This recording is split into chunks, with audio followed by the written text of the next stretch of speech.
Fin de cette première étape et donc ouverture d'un cycle de questions et de réactions de la salle par rapport à ces trois interventions. Donc, qui veut se lancer? Merci. Merci pour ces exposés. La région Bourgogne est connue dans ses différents travaux sur les siècles précédents pour faire l'objet d'une grande variation climatique. C'est une région qui est positionnée à une latitude entre le 46e et 48e parallèle, soumise à des courants contraires septentrionaux, atlantiques, méditerranéens. Donc on appelle communément ça un carrefour climatique.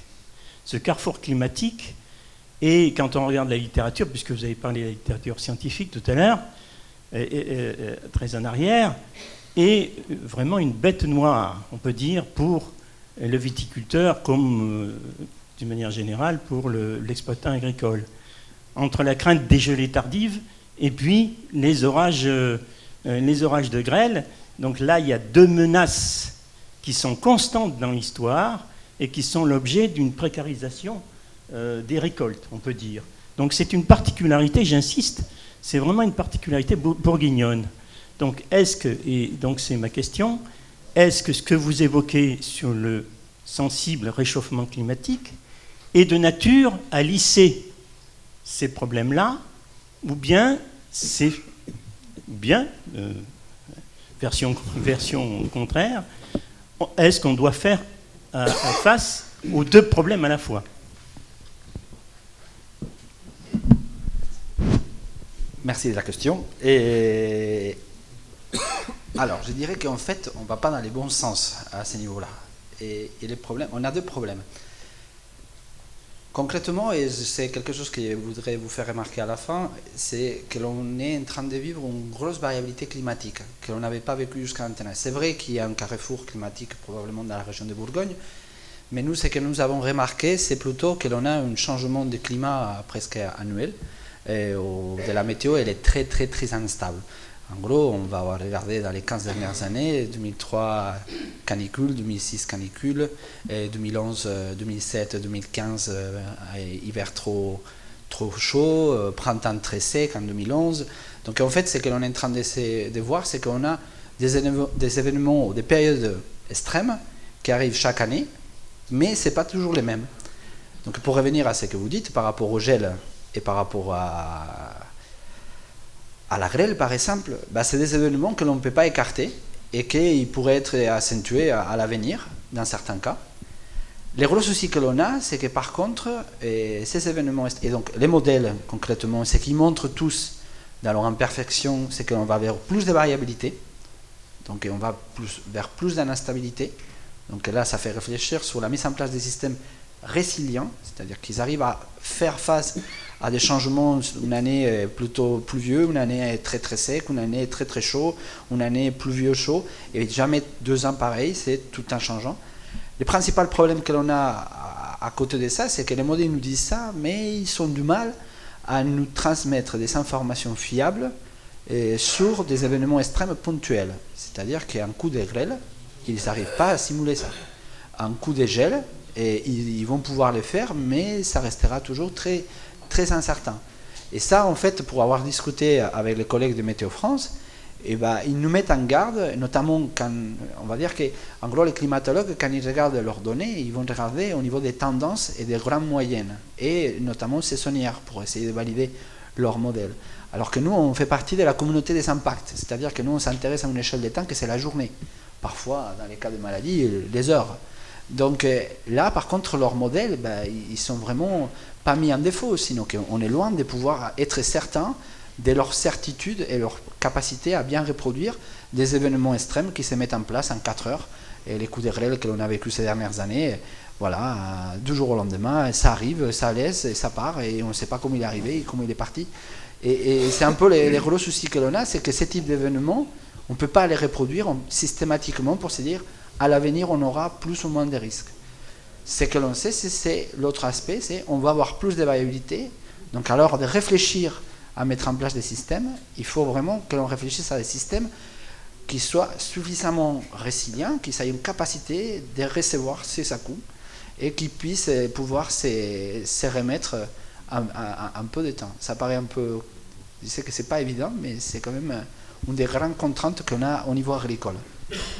Et que l'on est en train de vivre déjà quand même, je pense que les producteurs, ces dernières 10 ans, ils y voient déjà que c'est pas évident, quoi. Chaque année, on a une histoire différente. Oui, deux petites réflexions sur le réchauffement climatique pour notre région, mais peut-être plus la Bourgogne et la côte chalonnaise. Sur les producteurs, enfin sur le cépage Pinot, je crois qu'on ne se plaint pas aujourd'hui du réchauffement, ça fait plutôt du bien, ça mûrit mieux. Enfin, pour positiver un petit peu, enfin, je pense qu'on a plutôt amélioré, la maturité va bien mieux. Et puis l'autre chose dans le réchauffement et dans les simulations, si on devait vendanger au 15 août, enfin voilà, on s'en rapproche quand même tous les ans un petit peu. Et sur le mildiou et l'oïdium, est-ce qu'il faudra envisager de faire des traitements par rapport pour le bois et pour emmener la sécurité de maturité du bois après les vendanges? Et ça, c'est une vraie question qu'on se pose déjà aujourd'hui, quoi. Est-ce qu'il faudra quand même, parce que les feuilles vont rester peut-être 2 mois après la période des vendanges, est-ce qu'on ne prend pas des risques de mildiou et d'oïdium à ce moment-là pour l'année d'après, quoi?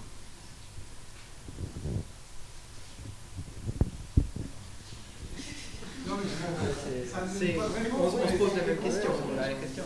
Il y a peut-être un élément qui paraît clé, en tout cas dans les régions du méridional. Une des contraintes que l'on est en train de vivre aujourd'hui, c'est des hivers trop doux. Je vous ai dit tout à l'heure, ça a un impact au niveau de la dormance et sur le démarrage de la culture. Ça a un impact aussi sur le niveau des populations des maladies au démarrage. Et on sait que depuis 2012, qu'on n'a pas eu des coups de gel un peu secs et violents, et ben, on a des inoculums initiaux et des populations d'insectes qui sont beaucoup plus importantes au démarrage que ce que l'on avait avant, parce que le froid, il faisait un travail une gestion de ces populations qui était non négligeable et qui était vraiment importante. Donc c'est vrai que des années comme celui-ci, c'est pas forcément l'idéal pour nous, quoi. D'autres questions? Christine? Non, je voulais juste rebondir sur la remarque de monsieur sur la maturité. Une chose que j'ai oublié de dire pendant mon exposé, c'est vrai que pour l'instant, je pense que la Bourgogne a tout à gagner au niveau maturité pour arriver à des niveaux de maturité bien meilleurs qu'auparavant, que dans les années 90 par exemple, aussi bien sur Pinot que sur Chardonnay. Mais comme disait Iñaki, on va dire dans le futur proche, quoi. On va dire dans les années 40, 50. Au-delà, par contre, ça risquera peut-être de devenir un problème, mais il ne faut pas oublier non plus et avoir aussi à l'esprit la plasticité, on parle, la plasticité des cépages. On l'a bien vu en 2003. On a eu une année qui était quand même très particulière. La seule erreur qu'on a faite, c'est de vendanger un peu tard. Et 2015, ça a été autre chose. C'était encore une année très particulière. Et là, ce qui est le plus à craindre, c'est pour ça que je vous ai bien les garder en mémoire. 2003 pour la canicule estivale et 2015 pour l'aspect sécheresse et stress hydrique potentiel, avec des risques qui pourront être effectivement accrus dans la deuxième partie du XXIe siècle, en raison de cette variation de répartition des précipitations qu'on n'a pas l'habitude et qui peuvent engendrer effectivement des stress hydriques estivaux, voire printaniers, et avec d'autres conséquences agronomiques, parce qu'on a parlé de la nutrition azotée, elle est quand même étroitement liée à la pluviométrie. Il y a eu des stress azotés en partie cette année d'ailleurs. Voilà, donc c'est ces genres d'éléments qu'il faudra avoir en mémoire et gérer ensuite la conduite du vignoble pour tirer le meilleur parti des parcelles actuelles.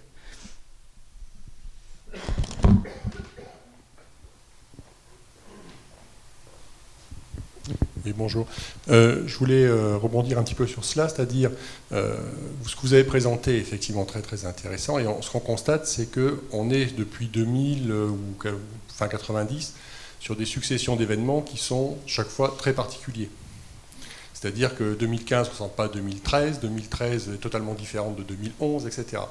Et la question que je me pose, c'est que dans un modèle d'étude statistique, on sait bien que lorsqu'on va extrapoler à 2080 ou 2100, si la base est très aléatoire, on a quand même des grosses difficultés à extrapoler.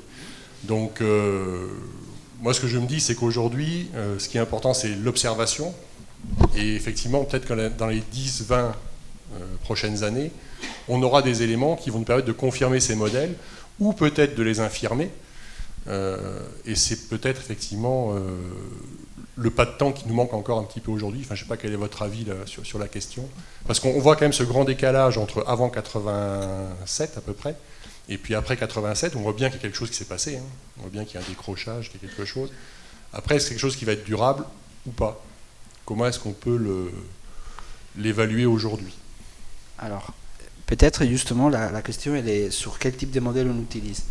Et effectivement, Sébastien il a bien montré que par exemple on peut utiliser deux types de modèles, des modèles empiriques, donc des modèles statistiques, qui font partie de ces modèles empiriques, et des modèles mécanistes. Donc les modèles mécanistes, leur particularité c'est qu'ils cherchent à reproduire le fonctionnement d'un écosystème ou d'un individu, une plante. Et en fait, ces modèles mécanistes, techniquement, à la base, ce n'est pas un problème si on n'a pas forcément de données stables à l'origine. Parce qu'ils sont censés pouvoir reproduire les situations instables comme des situations très stables. Et nous, ce que l'on observe, c'est... Déjà, bon, les données climatiques, justement, c'est Benjamin Bois qui nous avait fait remarquer ça dans son réunion. Ils ont fait une première validation des simulations qui avaient été réalisées sur les climats, je crois, en 1980. Donc on a déjà 30 ans de recul pour se dire, voilà, est-ce que les modèles de l'époque, ils sont bons ou pas? Et en fait, on voit qu'ils ne s'étaient pas plantés du tout. Et on va dire qu'en 30 ans, on a bien amélioré nos modèles. Donc j'espère que d'une certaine manière, j'espère qu'on n'a pas fait de la régression, on va dire.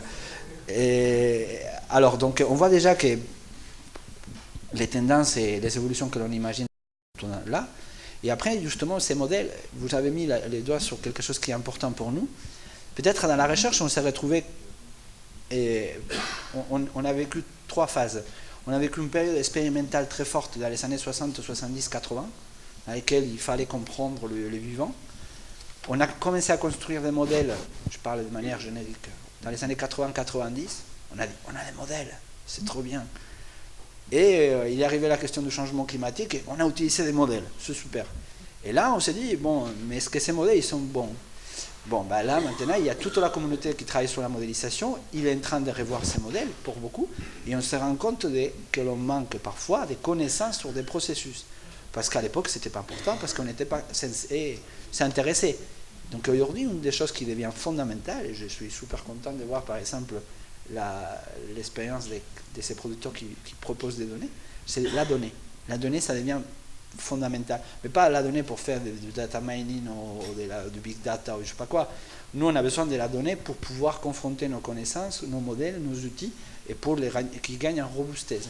Et donc, c'est là que l'interaction profession, organisme de développement et recherche est fondamentale pour qu'il y en ait un transfert de ces informations et que l'on améliore tous nos outils.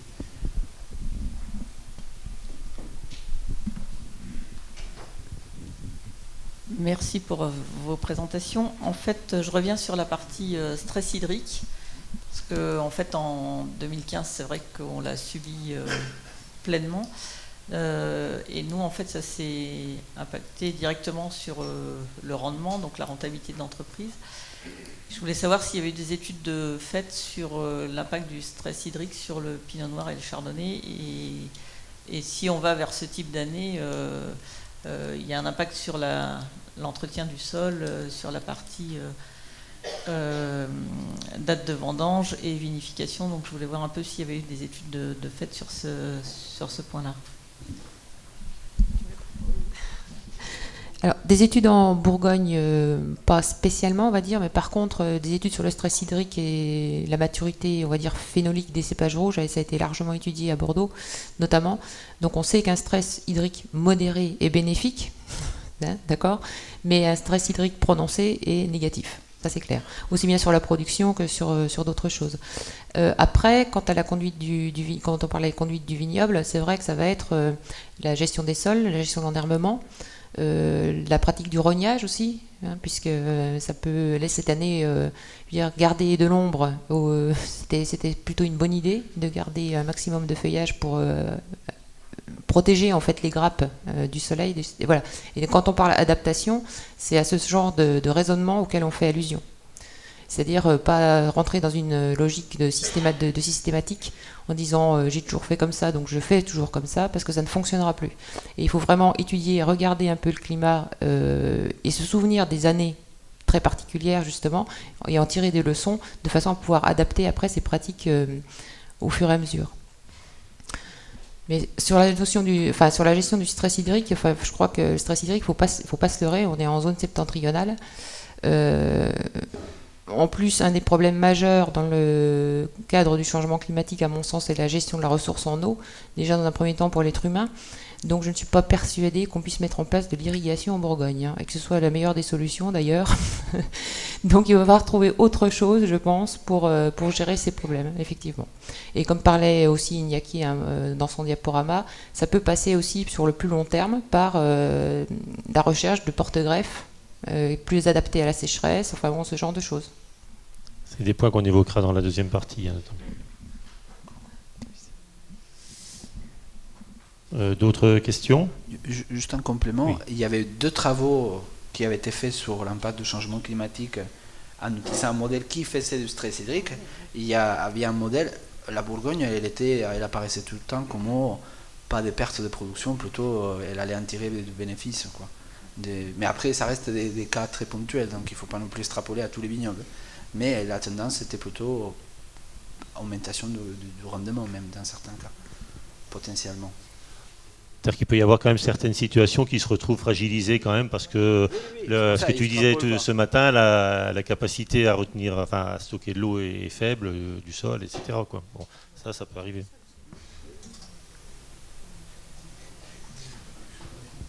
Une question. Hein.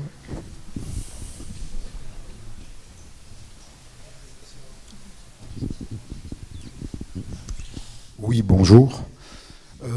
Je reviens sur les années un peu atypiques comme 2015 ou d'autres qu'on a pu vivre au niveau des maturités, où sur une année comme 2015, on se rend compte qu'il y a un grand écart entre ceux qui ont commencé très tôt et ceux qui ont commencé beaucoup plus tard. Alors effectivement, vos données, on voit plutôt des rapports acidité-sucre, mais on ne parle pas souvent de maturité phénolique. Je voudrais avoir votre avis par rapport à ça. Alors, le principal problème, je dirais, de la maturité phénolique, c'est son dosage. C'est le dosage des composés phénoliques dans les raisins. C'est beaucoup plus facile en vin qu'en raisin.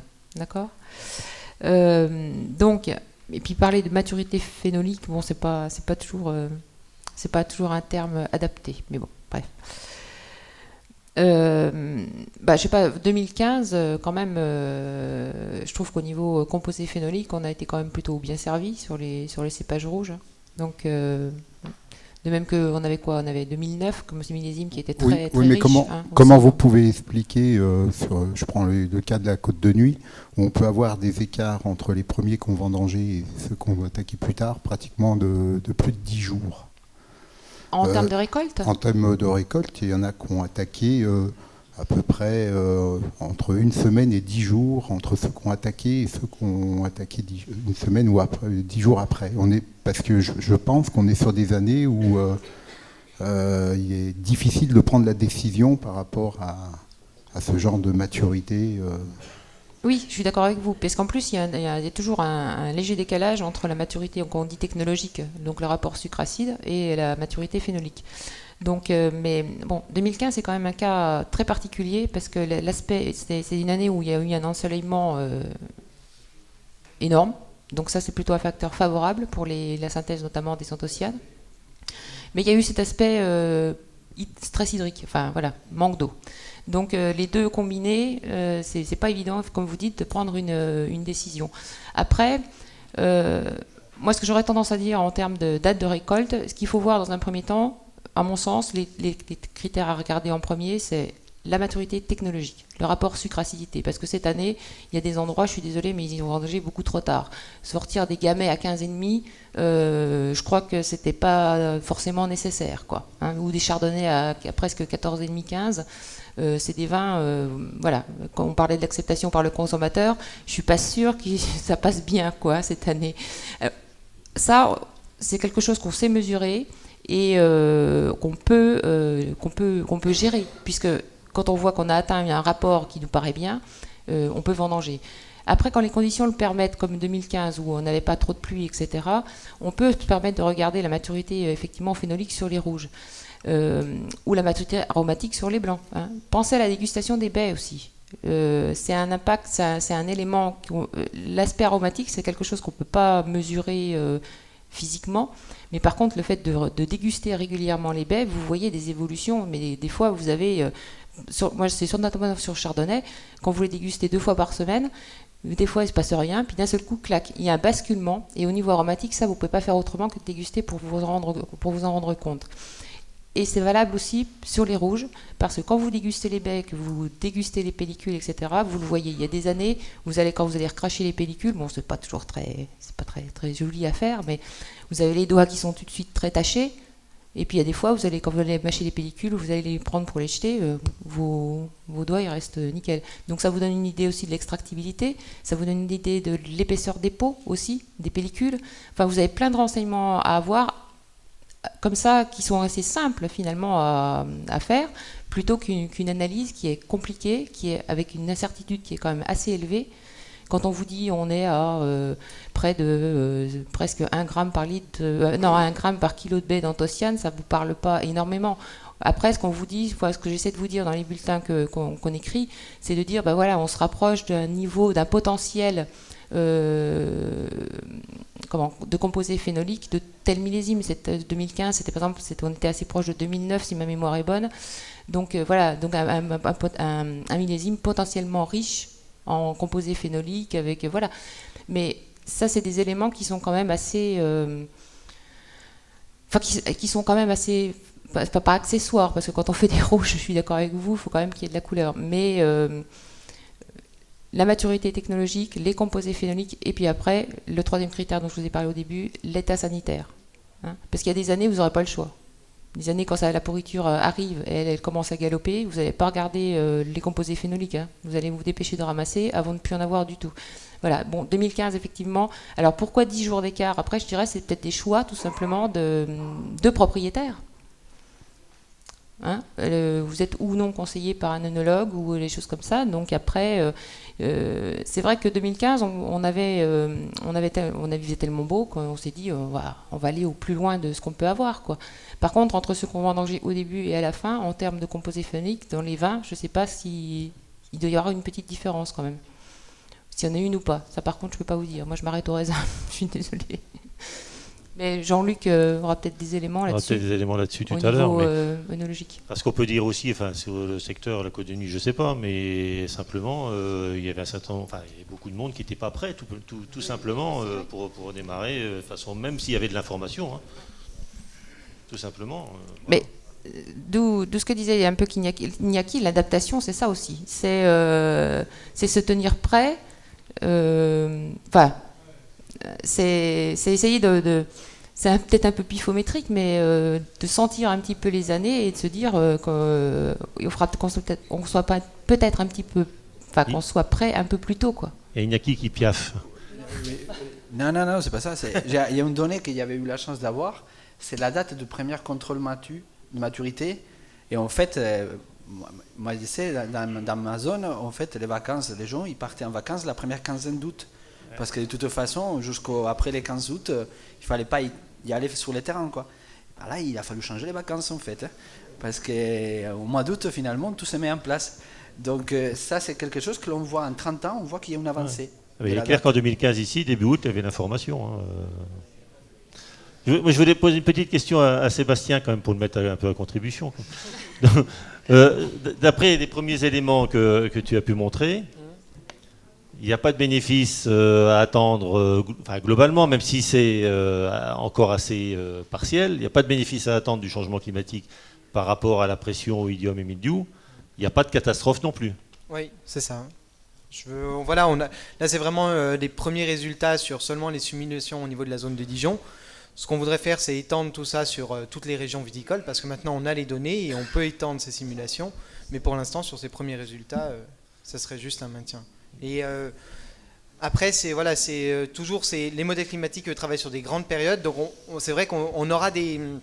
Étant donné que ce que disait Iñaki, la variabilité va augmenter, donc on peut quand même s'attendre à des fortes variations au niveau de la pression maladie. Mais on n'arrive pas à le représenter là. Les modèles ne permettent pas de les représenter. Pas aujourd'hui, parce que j'ai cru comprendre quand même que les pluviométries d'été allaient être quand même assez soutenues, non on ne sait pas. Là encore, oui, ça dépend des scénarios. C'est sûr que ça varie beaucoup. Une dernière question ? Deux. Une question pour Sébastien aussi. On a vu des simulations sur les risques mildiou et idiom qu'on connaît déjà. Est-ce qu'il y a des projections sur d'autres risques éventuels qui sont plutôt secondaires maintenant? Alors, je dirais le black rot ou des ravageurs à attendre, quoi. En tout cas, nous, c'est vrai qu'on ne s'est pas focalisé sur ça, mais dans la littérature, oui, il y a quelques publications qui traitent d'autres ravageurs. Mais elles sont vraiment pas nombreuses, quoi. Je me rappelle d'une intervention de Denis Thierry, qui est un collègue d'Iñaki, qui était notre grand témoin il y a 2 ans, une intervention à Beaune, qui disait qu'il fallait s'attendre, compte tenu des évolutions, à une évolution du complexe de bioagresseurs d'une façon générale. Maintenant, la cicadelle, la flavescence dorée, sur les 30 dernières années, c'est un exemple, quoi. Donc on l'a déjà subi un peu quelque part. Après. Bonjour, moi c'est essentiellement sur les gaz à effet de serre. C'est une question qui n'est pas forcément liée à ce que nous vivons dans les vignes et ce que nous allons vivre dans la vigne. Il semble inexorable qu'on doive subir les gaz à effet de serre. Et est-ce qu'il y a eu une réflexion, par exemple, si on cessait totalement les gaz à effet de serre en 2020, pendant encore combien d'années serions-nous impactés ? Alors, je ne connais pas exactement. C'est l'image que je vous ai montrée tout à l'heure. C'est le scénario 2.6. C'est le scénario qui dit finalement, de toute façon, on va avoir une augmentation de la température de 1 degré. Et après, ça dépend des types des. Je ne me souviens pas. Je sais que dans les derniers rapports, on a eu par première fois des simulations qui allaient jusqu'à l'année 2300. Et parce que justement, les forestiers, par exemple, ils ont besoin d'avoir une vision plus claire sur pas des temps très longs, parce qu'ils sont des renouvellements des populations selon les espèces de 50 à 150 ans. Donc ils voulaient un peu voir quelles pouvaient être les tendances. Mais en gros, si demain on arrête toute émission de gaz à effet de serre, on aura quand même une augmentation de la température, qu'elle sera bien plus faible, on va dire. On ne sera pas très loin d'un autre maximum que l'on est en train vers là où on est en train d'y aller. Mais il n'y aura pas, d'ici la fin du siècle, on n'aurait pas un retour en arrière, ça c'est certain, quoi. Une dernière. Ouais, juste sur le stress hydrique, je veux dire, on a observé tout au long de l'année avec beaucoup d'inquiétude les fortes chaleurs et la pluviométrie absente. Par contre, on a vu sur la fin de cycle de la vigne peut-être un peu reverdir entre... Et est-ce que la plante, on pense que la plante a peut-être été aussi, la vigne c'est une culture pérenne, aller chercher, et ça peut être bénéfique dans les années à venir pour le stress hydrique. Je pense que la plante a été chercher encore un peu d'humidité un peu plus profond, et ça peut apporter. On a vu quand même que la plante elle a eu un gros coup, et on sentait qu'elle elle s'acclimatait finalement. Et je pense que ça peut, même si ça a été très stressant, apporter une défense supplémentaire. Je pense, je ne sais pas si c'est parfait. Oui, tout à fait. Mais de toute façon, dans les lieux où on a des contraintes hydriques, on sait que la vigne, elle va y aller chercher de l'eau tout le temps. C'est une plante quand même qui est, comparée avec d'autres, elle a une forte résistance. On va dire, quand on parle des déficits modérés, dans d'autres espèces, ça voudrait dire mettre en question la production. Alors qu'ici, c'est plutôt s'intéresser à comment ça va affecter une certaine qualité. Mais c'est certain que l'effet de pouvoir mettre la plante en contrainte, notamment au début, mais aussi il y en avait des questions sur les porte-greffes. Je veux dire, un bon choix de porte-greffes qui va y aller pousser vers le bas pour aller chercher de l'eau et pouvoir s'établir de manière le plus simple possible, c'est des bonnes stratégies pour pouvoir échapper à des années qui sont très difficiles. Et juste, il y a un exemple qui ça nous a frappé dans les Monts Ventoux. Les sapins, on a un très gros problème de dépérissement des sapins. Et il y en avait des collègues qui avaient fait une tranchée, je ne sais pas combien de mètres, pour regarder les sapins qui étaient là, quel type de dépérissement il y avait. Et en fait, ils se sont rendus compte que des sapins qui étaient sur des sols qui, à première vue et à coup de tarière, on se disait, là, c'est un sol plutôt bon pour qu'il pousse, ils avaient dépéri très tôt, alors que les sapins qui étaient plutôt sur des rochers, eux, ils avaient tenu mieux les coups de chaleur de 2003 et 2006 parce qu'en fait, l'hypothèse qu'ils faisaient à l'époque, c'était que les premiers, ils avaient développé un système racinaire trop confortable et facile, alors que les deuxièmes, ils étaient allés vraiment chercher de l'eau très très loin et finalement, ils avaient été beaucoup moins assujettis à des problèmes des sécheresses. Donc c'est certainement ce type de stratégie. Oui. Donc on a jusqu'en 2050 pour préparer la vigne à s'adapter à des stress importants. Bien, je vous remercie des questions nombreuses et riches. On va terminer ce premier cycle. Donc j'ai demandé à Sébastien et Christine de laisser... Oui, peut-être applaudissements, bien sûr.